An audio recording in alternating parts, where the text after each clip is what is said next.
One more thing. I've always seen a deep inferiority complex in all teachers. Teachers suffer with inferiority complex. To hide their inferiority complex, only they start teaching. See, when you are teaching, you can show you are a big guy. Really, it's a big addiction. You don't know. It's a big addiction. Let me tell you a story. It's not story, it's history. Shah Jahan, when he was arrested by his own son, Aurangzeb, put in the prison, he fell sick. Not only he fell sick, he was just deteriorating. Aurangzeb went to see him. After all, father, he went to see him and he saw he's practically dead. He asked, I know you are missing your kingdom. I can't give the kingdom back. But tell me something to bring you back to the life. I can do something to bring you back to the life, to make you alive, to keep you alive. But I can't give you the kingdom except that ask anything. Shah Jahan said, I don't want your kingdom, but just give me 30 boys. I'll start teaching them to take class. Aurangzeb said, that is not a big thing. I can give you 100 boys, have 100 boys. He sent 100 boys. Shah Jahan, after a month, Aurangzeb came to the prison. He saw Shah Jahan is alive, just like a king. Aurangzeb was not able to understand what is happening. He's so alive, he's back. He's just like a king again. He asked the officers, his prison officers, what is happening? How come he's so alive now? The officer said, Lord, every day morning he makes all the 100 people to sit in front of him and he starts conducting his court. One behaves like one acts as if he is a minister, another one is acting, he is a spy in charge. Each one is coming and reporting. He makes them do everything what he does in the court. And in the evening he makes them as two groups and makes them start fighting. And the fight goes on. Practically he does everything. Whatever he does, whatever he was doing in the court, he does everything now. So psychologically he is again king. That is why he is so alive, active. Be very clear. Teaching gives you a big strength. You feel you become a big guy. Your ego is strengthened when you teach. That is the reason you will find thousands and thousands of teachers but not a single student. Be very clear. Never think people who are sitting in front of the teacher they are students. No. They are learning just to become a teacher. They are not students. They are just waiting to catch that seat. You can't directly catch the seat. You need to know something. So just for that, they put up with the teacher's teachings. Anyhow, alright, tell whatever you want. I will have to sit in that chair. For that, I also need to repeat all these things. Let me listen. Students are polite. They relax, keep quiet so that they can start their turn. That's all. Never think somebody is a student just because he is sitting in front of the teacher. All teaching is just pure ego game. He is trying to show his greatness and student is just waiting so that he can show his greatness to somebody else. He is just putting up with the teachings so that when time comes, he can start. That is why I have always seen the moment class is over, people will go back to their house and start teaching. If you digested, you will never feel like opening the mouth. I have seen, even when people listen, in the mind they take notes. I should go and tell this to my mother-in-law. I should go and tell this to my father-in-law. I should go and tell this to my friends. I should go and tell this to my wife. Of course, you can't tell your wife, that is different. At least I should go and tell this to my husband. You just develop your intellect so that you can use it on your family and friends. And you just use all these teachings to support what you want to express. What do you want to express? And one more thing, I have seen people sharpening their intellect with my teachings and using it to fulfill their wishes. Whenever they couldn't get something out of somebody, they will start using these teachings in their own form. In the mind, they will have all the notes. Whatever is said, when they go back, they will manipulate as they want and use it to get what they want. Let it be very clear. That's the reason here Shiva is not interested in giving any teachings. He's straight. I think he doesn't want to contribute to the already existing confusions. To tell you honestly, whenever I go to these spiritual bookshops, I feel bored to produce more books. Oh God, millions of books. What am I going to write? What am I going to do? Writing some more books. Then I decided I should write books at least to tell people don't read books. At least to tell that I will write books. To convince them not to waste their energy in unnecessarily reading, I have to write book. At least to do that, I have to write. That's the reason I have written so many books.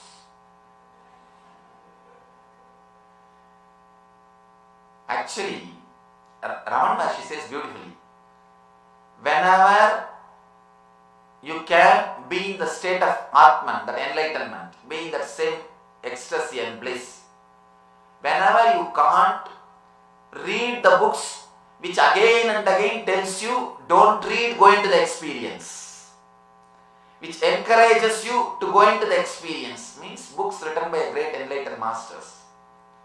Books written by enlightened masters will always convince you not to be with the books and enter into the experience.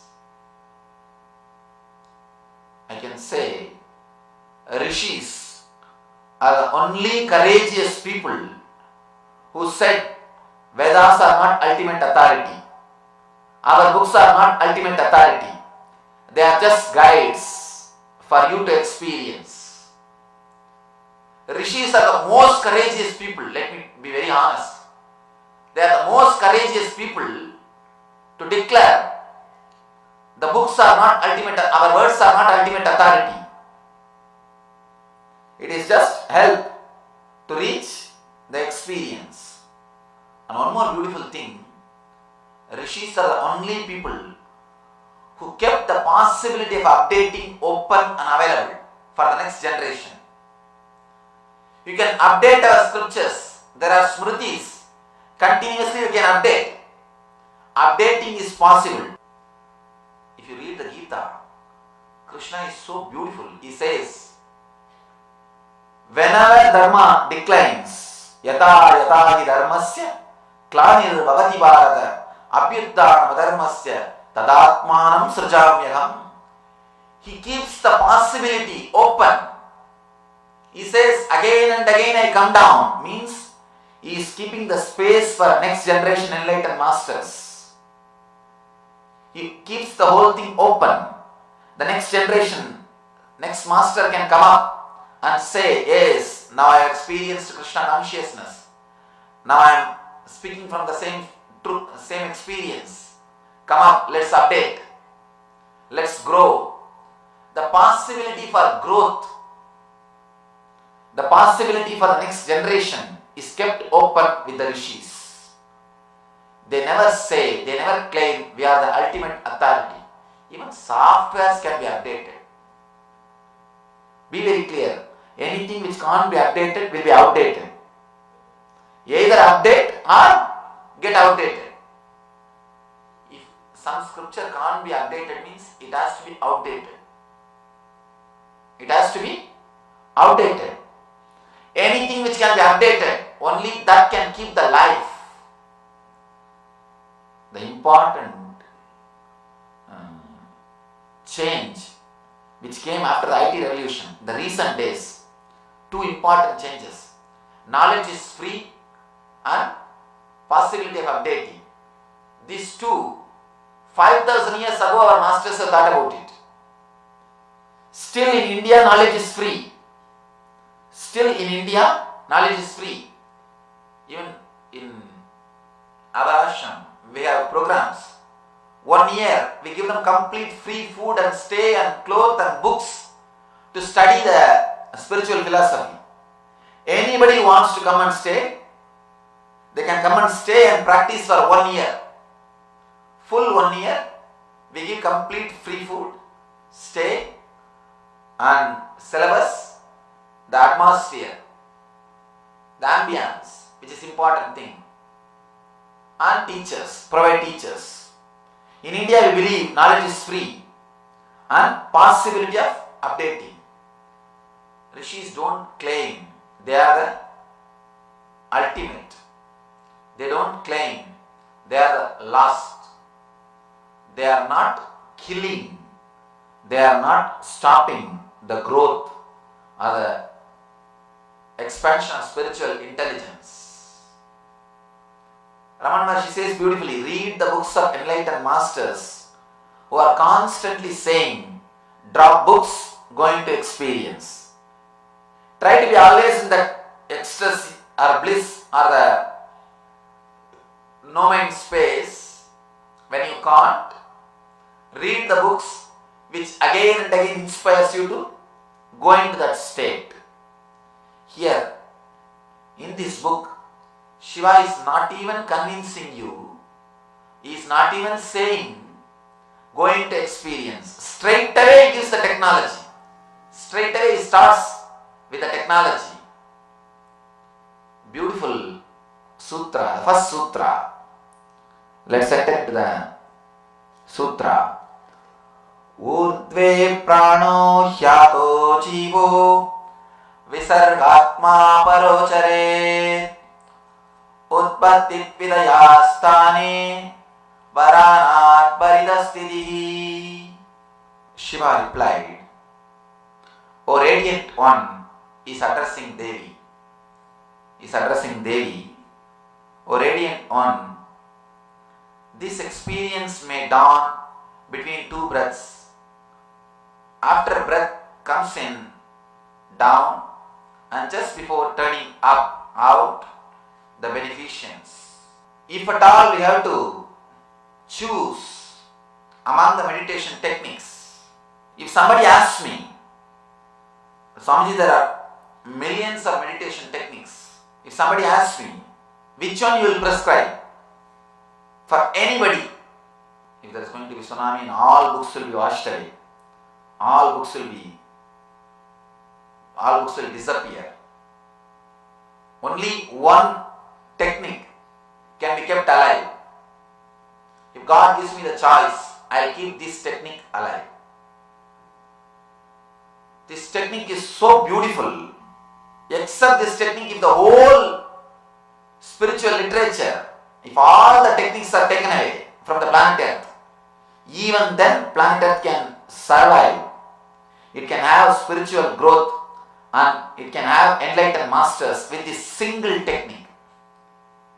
Except this one sutra, if God takes away all spiritual literatures, all meditation techniques from the planet Earth, suddenly overnight everything is over, gone. Even if that happens, we will be able to produce enlightened masters on the planet Earth with this single technique. According to my experience, this is the technique which created millions of enlightened masters. No other technique has helped so many millions of people like this technique did. Whole Asia, China, Thailand, Japan, Sri Lanka, whole Asia became enlightened with this single technique. Buddha uses this same technique in the name of Vipassana. Upassana or Vipassana. Upassana means sitting with the God. Vipassana means sitting with yourself. Whether it is Upassana or Vipassana, technique is one and the same because you are God. Sitting with yourself or sitting with God is one and the same. When you don't trust yourself, you sit with God. When you trust yourself, you sit with yourself. That's all. If you trust God, it is called Upassana. If you trust yourself, it is called Vipassana. That's all. But this single technique has liberated millions of people. The one and only technique which Buddha promoted. The whole Buddhism is only this one technique. The first technique of Shiva and the first line of Shiva is the whole essence of Buddhism. And the whole Asia had enlightenment, produced so many millions of enlightened masters only based on this single technique. Whole Tibetan Buddhism is only this one technique. Throughout the Tibet, if you go around, you will hear only about this one technique. And no other country has spent so much of energy, did so much of research like Tibet in the field of consciousness. In the field of consciousness, no other country has done so much of research like Tibet. And if at all Tibet is brought back to its original glory and given the freedom of the spiritual research and development, and it can contribute to the planet Earth so much. It has so much. It can contribute really a lot.